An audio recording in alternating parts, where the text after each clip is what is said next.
안녕하세요. 오늘은 여태까지 찍은 동영상들을 총 정리하는 그런 시간이 되겠습니다.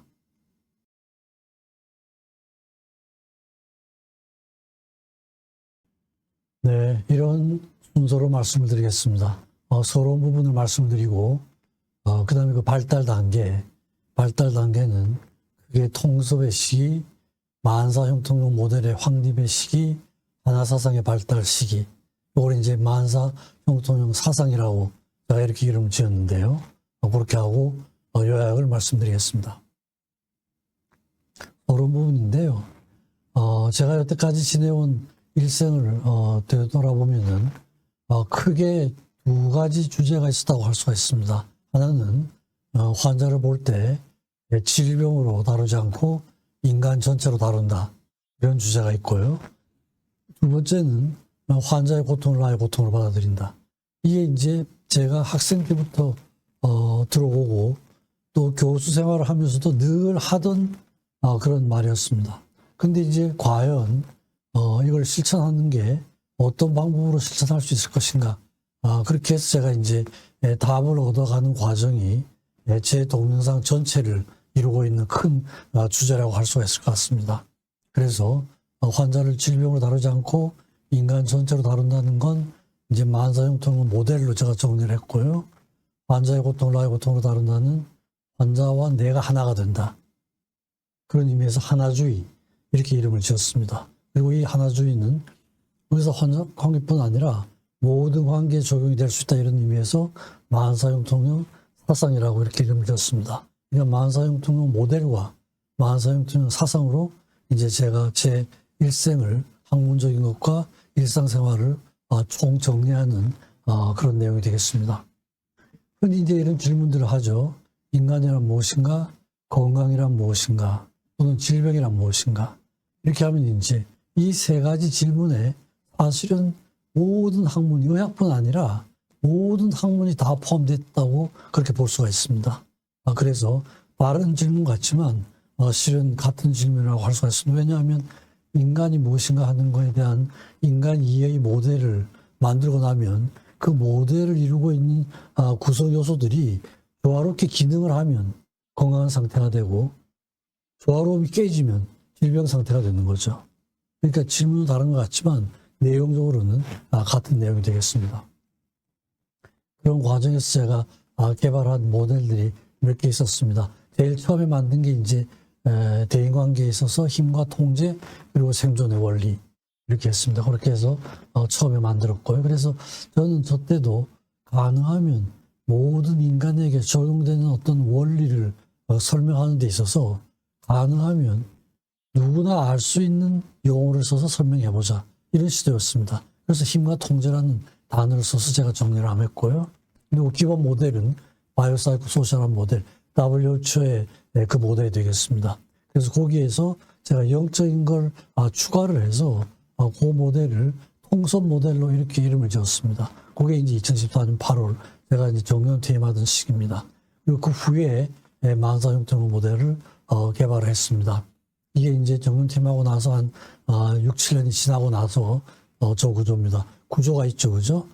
생물, 사회, 정신, 사회, 영적인 면이 있고, 시간적인 면, 공간적인 면, 그 다음에 그 구조가 잘 기능을 하기 위해서는 어떻게 해야 되느냐. 이 긍정적, 역사적, 과학적, 예술적, 철학적, 이런 태도로 적용을 하면 웰빙이 실천될 수 있다, 이런 이제 의미에서 만사형통용 모델로 이렇게 이름을 지었습니다. 이건 이제 힘과 통제력인데요. 힘에는 네 가지 힘이 있고, 통제도 네 가지 힘, 내적, 외적, 신체적, 정신적, 이렇게 하고, 통제도 내적, 외적, 신체적, 정신적, 요런 모델로 해서 제가 모든 관계를 설명하려는 그런 시도를 했고, 이 네 가지 힘과 네 가지 통제의 조화로움, 균형에 의해서 생존이 결정이 된다, 이런 전제였습니다. 그래서 그런 내용을 제가 이제 1997년도에 좌측에 보이는 건 청소년들을 위한 그런 편지 형식으로 책을 한 권 내고, 우측은 그 십몇 년 후에 조금 이제 아카데믹하게 이론적으로 좀 정리를 한 게 인간의 발달과 생존, 부제목으로 힘과 통제의 원리가 됐습니다. 나중에 또 간단하게 좀 설명을 드리겠습니다. 그 다음에 두 번째는 하나주의였죠. 그죠? 하나주의인데, 관계죠. 그죠? 의사 환자 관계로부터 출발을 한 거지만 사실은 이제 인간은 관계로 되어 있습니다. 그죠? 인간 내부적인 관계가 있고, 인간, 개인적인 관계, 인간과 집단 관계, 그죠? 인간과 자연과의 관계죠. 그죠? 자연에는 하늘, 땅, 바다가 있고, 동물, 식물, 무생물이 있고요. 그리고 절대자하고의 관계, 우주하고의 관계. 이제 이렇게 관계를 지으면은 한 개인이 있어서의 모든 관계를 통합할 수 있는 모든 인간에게 공통적인 그런 요소라고 할 수가 있죠. 그죠?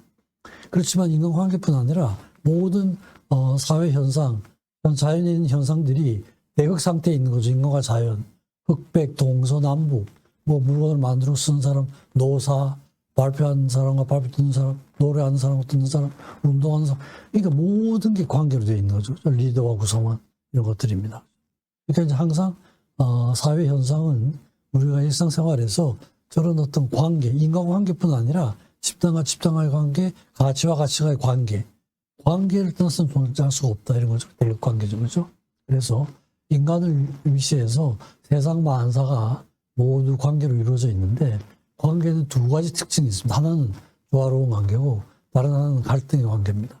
바람직한 관계는 조화로운 관계죠. 그죠? 가장 완벽한 조화로움은 둘이 하나가 되는 거죠. 하나 사상의 실천이죠. 그러니까 모든 관계의 공통적인 가치가 하나 사상이라는 거죠. 그래서 하나 사상이라는 아주 심플한, 아주 단순하죠. 그죠? 하나 사상 그럼 사실은 이 단어를 이해 못할 사람은 없을 거예요. 하나가 되는 사상이죠. 그죠? 근데 이제 이렇게 간단한 단어로 세상 만사를 설명한다. 이런 의미에서 제가 이거를 만사형통 사상이라고 이름을 지었고요. 정말 간단한 게 최고다 하는 이런 이제 목적을 성취를 한 게 되겠습니다. 발달 과정은 이제 제가 교수 때부터 여기 이런 모델의 발달 단계를 저렇게 이제 시기별로 나누어 볼 수가 있겠습니다. 교수, 정기죠. 교수가 되기 전에 뭐 학생, 레지던트 군간 시절 이런 때 이제 주로 환경연재, 역학조사 이런 걸 했고요. 그 다음에 제가 군의관을 끝나고 나서 그 당시 국립서울정신병원이었습니다. 거기에서 이제 근무를 하면서 박사 논문을 바이올로지컬한 생물학적인 내용으로 박사 논문을 썼고 그 외에 약물 연구, 현상론, 평가 척도에 대한 연구를 했습니다. 그러고 나서 이제 교수 발령을 받고 나서는 약물학에 대한 정보를 쓰고 주로 이제 초기에는 자폐증에 대한 연구를 했습니다.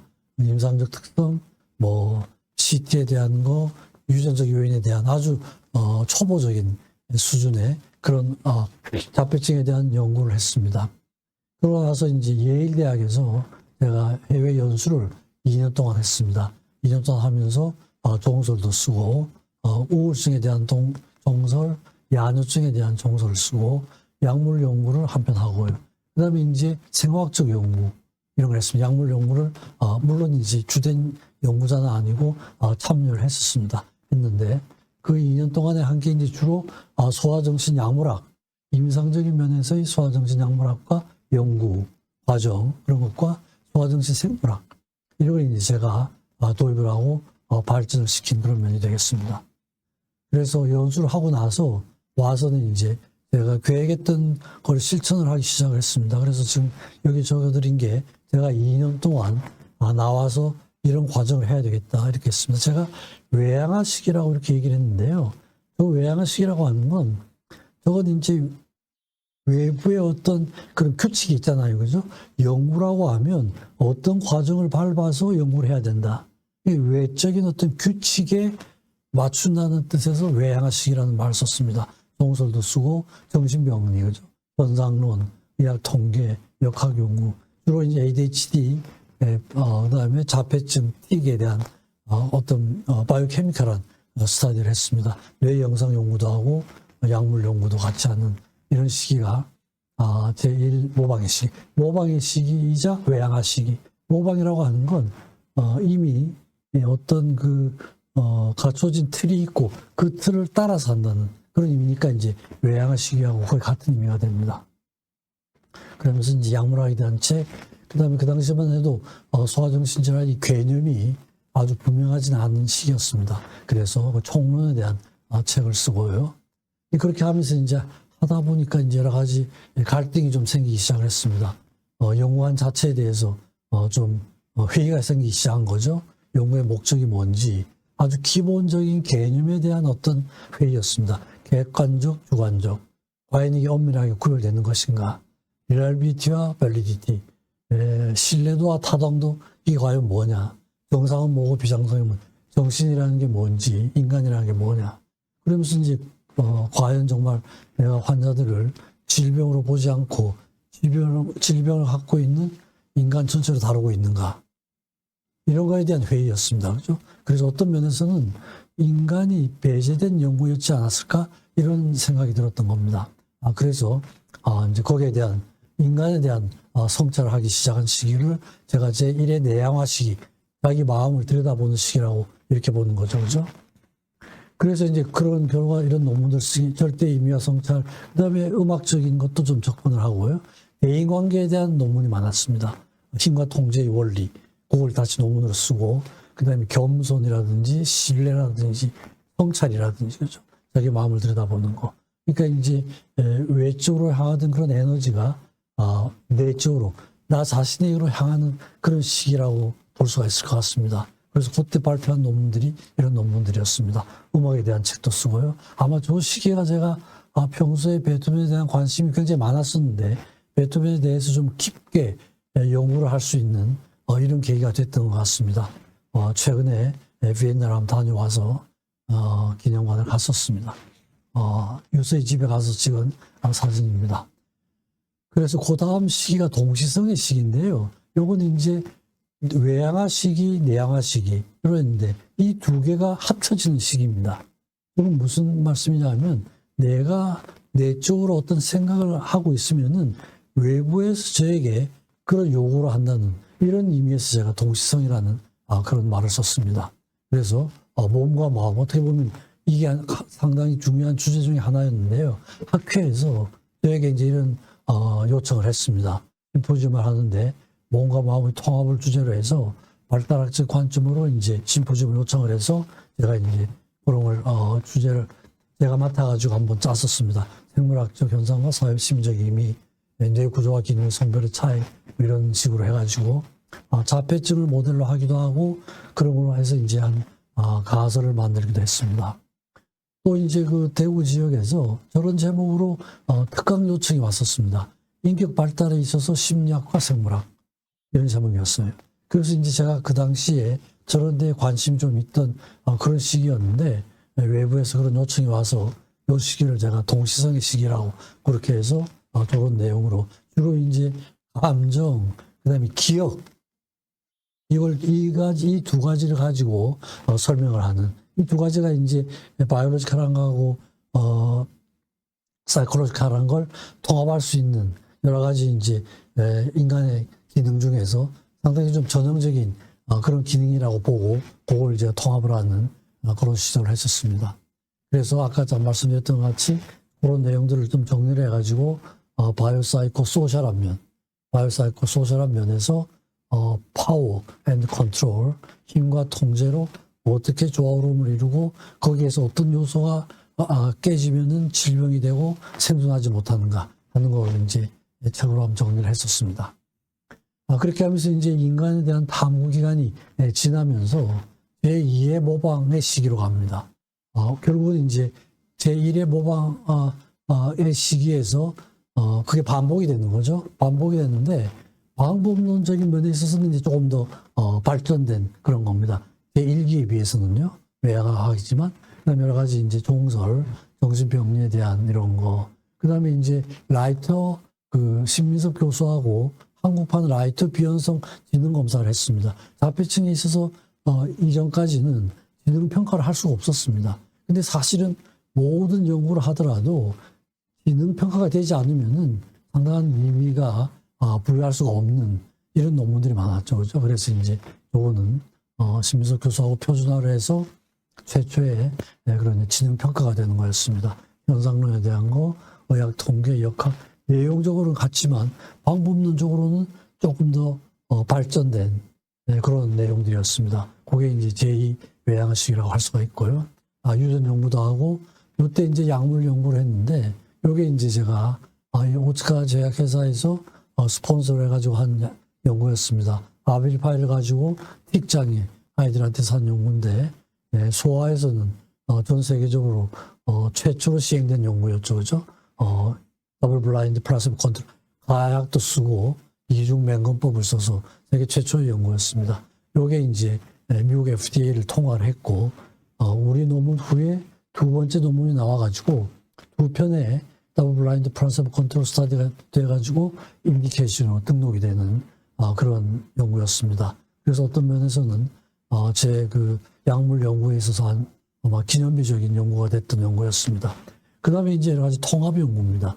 여러 가지 바이올로지컬한 스터디를 하는데 뇌 영상 연구하고 약물 연구하고 통합을 하고, 유전 연구와 약물 치료를 연구하고, 약물 치료를 하더라도 반응을 잘 하는 그룹이 있고 반응을 하지 않는 그룹이 있습니다. 그게 유전적인 차이와 관련이 되어 있지 않을까, 이런 거였습니다. 그 다음에 유전적인 요소하고 뇌 영상 연구, 왜 여러 가지 뇌 영상 연구가 같은 질환이지만 차이가 있느냐, 그걸 유전적인 걸로 본 겁니다.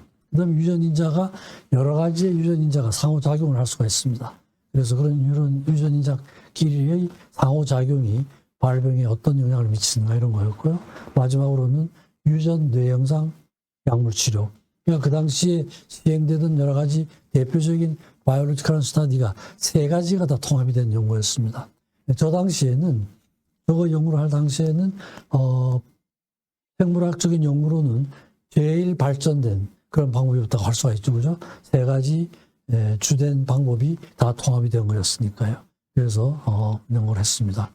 그렇게 하면서 이제 진단과 평가에 대한 책들, 면담에 대한 책들, 그 다음에 이제 소아정신질환의 개념이 총론이었죠, 그죠? 근데 이제 그 후에는 강론에 대한, 소아정신약물학은 개정판을 썼습니다. 그리고 ADHD, 주의력 결핍 과잉 운동장애, 틱장애, 자폐장애, 개개 질환에 대한 그런 강론 단행본을 출판을 했습니다. 부모용 책도 같이 좀 냈습니다.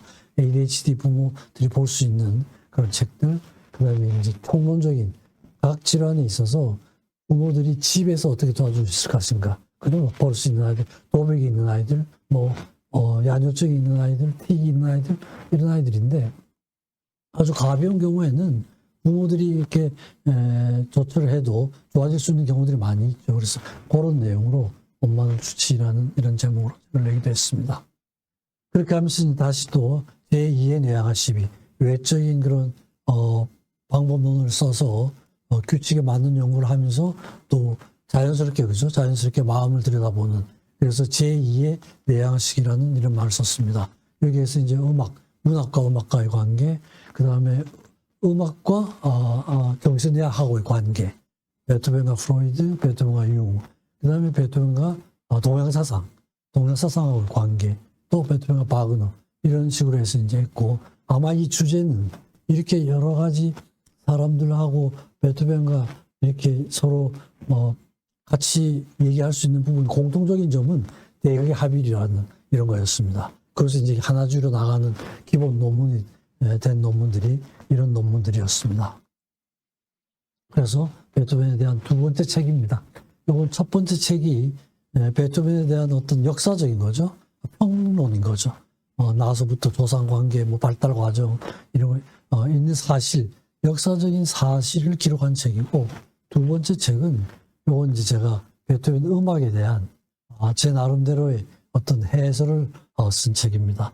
지금 저 표지는 베토벤이 사망하기 3일 전에 의식이 좀 혼탁한 상태에서 쓴 베토벤의 유서입니다. 유서를 표지를 했습니다. 그렇게 하고 아동용 책, 9번 교양을 가지고 아동용 책도 쓰고, 또 우리가 사랑하는 베토벤 청소년들이 볼 수 있는 그런 베토벤 책을 쓰기도 했습니다. 또 번역을 하기도 했죠. 모차르트 이펙트, 아이들을 위한 모차르트 이펙트. 이 책을 보면은 반은 음악이고 반은 의학이에요. 그러니까 의학과 음악을 같이 하는 사람이 할 수 있는 책이라서 제가 이제 제 후배 선생님들하고 챕터를 나누어가지고 대표 저자는 역자는 제가 됐지만 이제 같이 번역을 했습니다. 또 아동들을 위해서 뇌에 대해서 아이들이 어떻게 이제 뇌를 이해할 수 있을 것인가 그런 걸로 해서 이제 책을 내기도 하고요. 그러면서 이제 또 제2의 동시성의식, 그러니까 제1의 동시성의식하고 이제 전체적인 과정은 반복이 되는 겁니다. 내향화와 외향화가 이렇게 만나는 이런 시점이죠, 그죠? 이게 이제 2010년에서 2013년까지 제가 이제 퇴임하기 직전 한 몇 년 동안이었는데요. 이때 이제 제가 발표한 논문들이 신화와 정신이학, 종교와 정신, 영적인 것과 이제 정신이학이 이렇게 좀 통합이 되는 이런 시점이라고 할 수가 있습니다. 종교와 음악, 그 다음에 이제 정신이학에서의 행복의 개념, 뭐 이런 거, 사람, 인간이란. 그래서 이제 제가 여기에서 그 영적인 주제를 정신이학에 포함시켜야 되겠다고 하는 전체 인간의 이해에 포함시켜야 하겠다는 그런 생각을 갖게 된 그런 시기라고 할 수가 있습니다. 그래서 제가 이제 항상 이런 얘기를 하니까 교실에서도 영성이 들어가면 항상 그 주제는 제가 맡아서 강의를 했습니다. 학생 강의에서 이런 것도 있었고요. 또 이제 저희 교실의 선배 교수님이신데 세상을 떠나신 한동세 교수님의 추모 심포지움에서 우리의 전통 문화와 영상이라는 제목으로 제가 이제 특강을 하기도 했습니다. 그래서 그 내용들을 이제 책으로 좀 정리를 해서 음악, 인간, 연주나 여기에서는 이제 음악이 인간의 바이오, 사이코, 소시오, 스피리추얼한 면, 여기에 어떤 영향을 미치는가, 이런 것들이었습니다. 그래서 통섭의 시기로 들어가는데, 통섭의 시기가 지금 말씀드렸던 것처럼 바이오, 사이코, 소셜한 면에서 바이오, 사이코, 소시오, 스피리추얼한 면으로 이어지는 그런 시기라고 할 수가 있습니다. 이때 마침 이제 서울대학교에서 저런 책이 나왔었습니다. 우리는 미래에 무엇을 공부할 것인가. 이게 이제 내용적인 게 이게 통섭에 대한 얘기였습니다. 그러니까 통섭이라고 하는 게 학문의 벽을 없앤다 이런 거예요. 자연과학, 사회과학 이렇게 학문을 나눌 필요가 없다는 거죠. 의학, 인문학, 천문학, 사회과학, 자연과학 이런 학문들이 다 통합이 돼야 된다는 이런 개념이었습니다. 기본적으로는 거죠. 모든 학문이 내용적으로 나눠져 있지만 기본적인 목표는 하나죠. 그죠? 그 목표는 하나라고 할 수가 있습니다. 그 뭐냐면 인간의 삶을 보람되게 만들어준다 이런 거죠. 그죠? 자연과학이라고 그러지만 자연에 대한 연구를 통해서 궁극적인 목적은 인간의 삶이죠. 그죠? 자연에 대한 연구를 통해서 인간의 삶을 보람되게 해준다 이런 거거든요. 이게 궁극적인 목적은 인간의 삶이라는 데 다 귀결이 되니까 어떤 학문이든지 서로 통합을 할 수 있다 이런 거죠. 그러니까 어떻게 보면 학문 자체는 수단이고 목적은 인간의 삶이라는 겁니다. 그런 게 주제로 되는 그런 책이었습니다. 그래서 제가 제 생각을 정리하는 데 상당히 도움을 많이 받은 그런 책이었습니다. 그래서 WHO의 모델로 시작을 한 거죠. 바이오사이코 소셜한 면에서 바이오사이코 소쇼 스피리트란 면.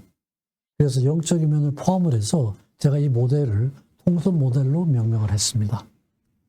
정신이학 영역에서의 통섭의 개념이라 가지고 그 내용을 종설 형식으로 발표를 하고요. 또 이런 내용을 이제 제가 발표를 하기 시작을 했습니다. ADHD 아시아 학회에서도 발표를 하고요. 우리 정신의학회에서도 발표를 하고 히포크라테스를 가지고 그 통섭적 사유에 대해서 이런 것도 이제 발표를 하고 그렇게 했습니다. 그래서 아시아 학회에서 ADHD 발표를 했더니 그 다음에 세계 ADHD 학회가 있었습니다. 거기에서 이제 발표를 해달라는 요청이 있어서 발표를 하고, 그 다음에 이제 더블린에서 유럽 소아청소년 정신의학회가 개최가 됐는데요. 거기에서 바이오사이코 소시오 스피리트한 모델 in the field of child psychiatry 이런 제목으로 특강을 했고, 그걸 했더니 그 다음에 세계 소아청소년 정신의학회가 있었습니다. 2014년 8월이죠. 거기에서 같은 모델로 같은 내용으로 특강을 했었습니다. 그러니까 이제 제가 만든 이게 이제 제가 이걸 통섭 모델로 이름을 이렇게 했는데요. 이 통섭 모델이 이런 과정을 거쳐서 저희 분야에서는 이제 동의를 구한 타당성이 인정을 받은 그런 모델로 됐었습니다. 제가 이제 아시아 학회 ADHD에서 발표한 내용이고요.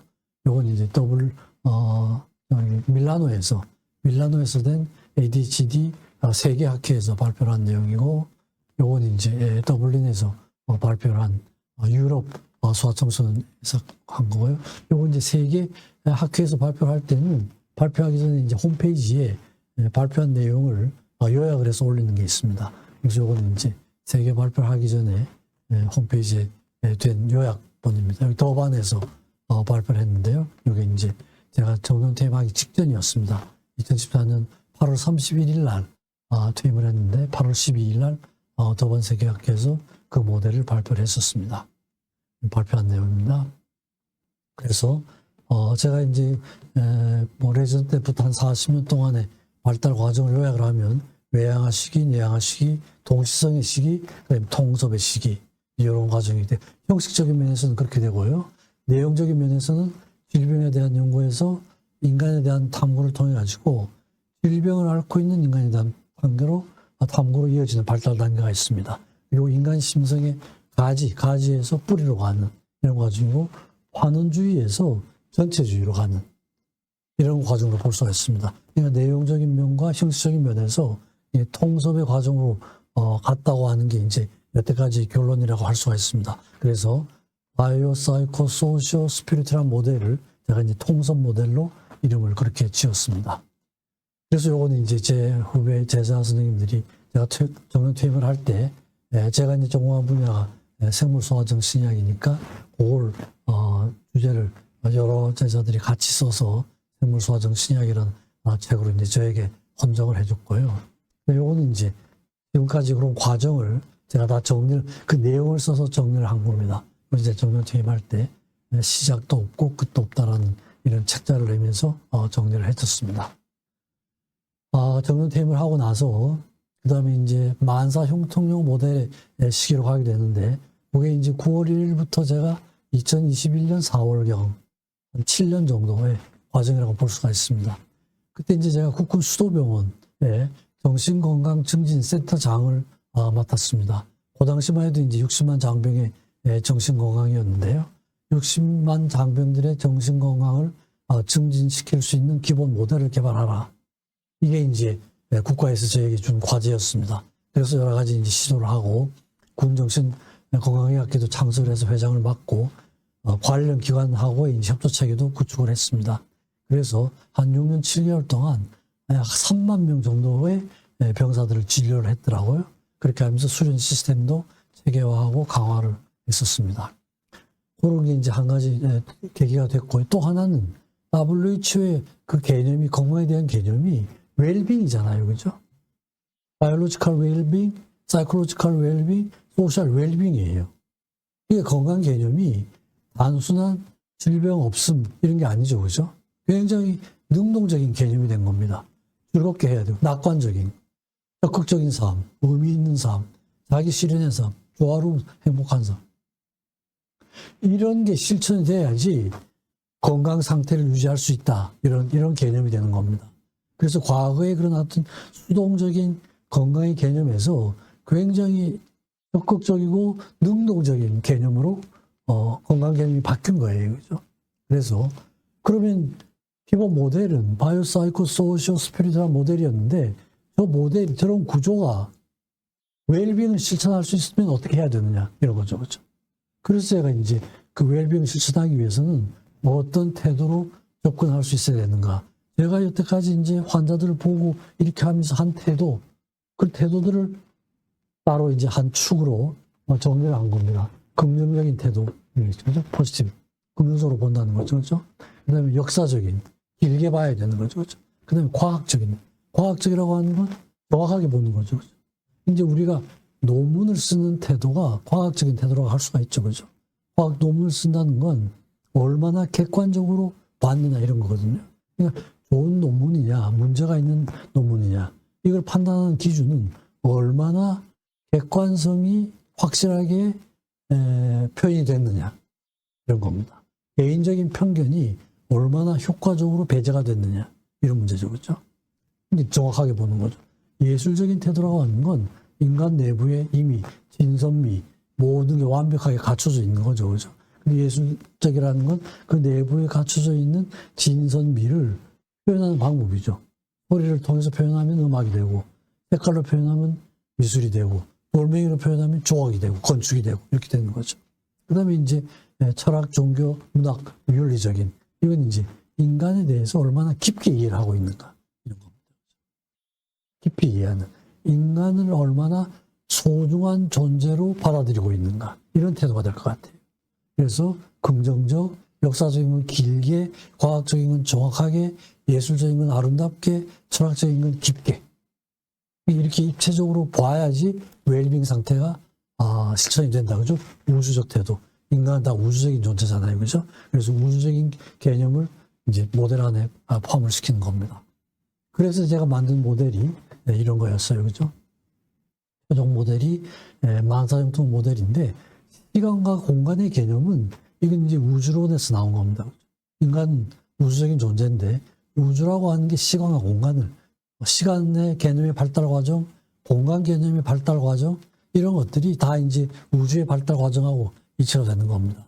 미립자의 발달 과정, 상호작용에 관한 거, 이런 내용들이죠. 그렇죠? 그래서 구조에는 신체, 정신, 사회, 영적인 구조가 있고, 시간에는 과거, 현재, 미래가 있고, 공간에는 나, 가족, 사회, 국가, 세계, 우주가 있고, 태도는 긍정적, 역사적, 과학적, 예술적, 종교적. 굉장히 복잡하죠. 그렇죠? 그래서 다 곱하면은 360가지가 됩니다. 그러니까 완벽하게 이해를 한다는 건 불가능한 거죠. 그죠? 완벽하게 건강 상태를 유지한다는 건 이건 불가능한 겁니다. 단지 제가 이 모델은 추구해야 될 방향을 제시하는 거죠. 그죠? 이 모델 중에 내가 뭐가 기여가 되어 있는지, 뭐가 제대로 되고 있는 건지, 이런 걸 이제 평가를 하면서 보완을 해 나가는, 성취해 나가는 과정이지 완벽하게 될 수는 없는. 사실은 인간에 대해서도 신체적인 면만 가지고도 모르는 게 너무 많죠. 그죠? 알려져 있는 게 별로 없을 정도입니다. 그죠? 하나하나가, 그죠? 다 일생을 두고 추구해야 될 그런 과제인데, 그만큼 인간이 복잡한 존재죠. 그죠? 그러니까 인간을 전체로 이해한다는 게 말은 간단하지만 그 내부적으로 들어가면 얼마나 복잡하고 어려운 건지 모델을 만들었습니다. 그래서 수도병원 정신건강증진센터의 모델. 사실은 앞에 수도병원 정신건강센터라는 걸 붙이지 않아도 되죠. 그죠? 왜냐하면 이 모델은 어디에나 다 적용이 돼야 하는 모델이니까요. 만사형통 모델이니까요. 근데 이제 제가 굳이 이름 붙인 건 제가 저게 있으면서, 수도병원에 있으면서 완성된 모델이라는 걸 제가 이제 그걸 좀 나타내기 위해서 앞에다 이제 점을 붙였습니다.